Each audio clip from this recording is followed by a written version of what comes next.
ప్రపంచవ్యాప్తంగా ప్రజల సగటు ఆయుష్ పెరుగుతున్న నేపథ్యంలో ఆరోగ్యకరమైన వృద్ధాప్యం అనే అంశం నేడు అత్యంత ప్రాధాన్యత సంతరించుకుంది. జూన్ 21న అంతర్జాతీయ యోగా దినోత్సవం సందర్భంగా ఆరోగ్యకరమైన వృద్ధాప్యం కోసం యోగా అనే ఇతివృత్తంతో ఆంధ్రప్రదేశ్ ప్రభుత్వం 1 కోటి మందిని భాగస్వామ్యం చేస్తూ ప్రతిష్టాత్మక యోగాంధ్ర 2026 పేరిట రాష్ట్ర వ్యాప్తంగా అవగాహన కార్యక్రమాలు చేపట్టింది. ఈ ప్రత్యేక యోగా ప్రచార కార్యక్రమంపై ప్రత్యేక కథనాన్ని ఇప్పుడు చూద్దాం. ప్రస్తుతం ప్రపంచంలోని అనేక దేశాలు వృద్ధుల జనాభా పెరుగుదల, జీవన శైలి సంబంధిత వ్యాధులతో సతమతమవుతున్నాయి. కేవలం 45 నిమిషాల పాటు రోజువారీ ఆసనాలు వేయడం ద్వారా ఒత్తిడిని జయించి దీర్ఘకాలిక అనారోగ్యాలు దరిచేరకుండా చూసుకోవచ్చని వైద్య నిపుణులు సూచిస్తున్నారు. ఈ ఏడాది ఆరోగ్యకరమైన వృద్ధాప్యం కోసం యోగా అనే ఇతివృత్తంతో దేశవ్యాప్తంగా అవగాహన కార్యక్రమాలను నిర్వహిస్తున్నారు. ఆల్మోస్ట్ 180 కంట్రీస్లో యోగా ప్రాక్టీస్ స్టార్ట్ చేశారు. యోగా ఇండియా ప్రపంచానికి ఇచ్చిన బిగ్గెస్ట్ గిఫ్ట్ ఏంటంటే యోగా.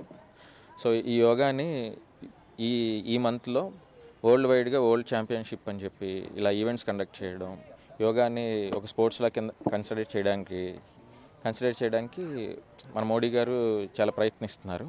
సో ఈ యోగా అనేది స్పోర్ట్స్గా దాన్ని ఇంక్లూడ్ చేస్తే సో యూత్ అనేవాళ్ళు దాని మీద ఎక్కువ మొగ్గు చూపడానికి ఉంటుంది.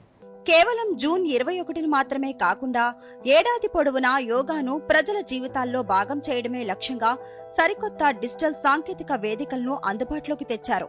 ఆంధ్రప్రదేశ్ ప్రభుత్వం యోగాంధ్ర పోర్టల్ ను అందుబాటులోకి తీసుకొచ్చింది.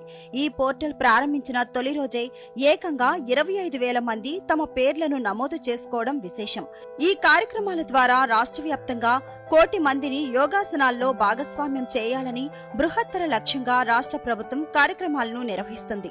ప్రతి ఒక్క జిల్లాకి ఒక టీం చొప్పున ప్రతిరోజు రాష్ట్రంలో 2 జిల్లాల్లో 2 టీంలో మనకు యోగా కార్యక్రమాలు అక్కడ ఉన్న జిల్లా యంత్రాంగం ఏర్పాటు చేస్తుంది.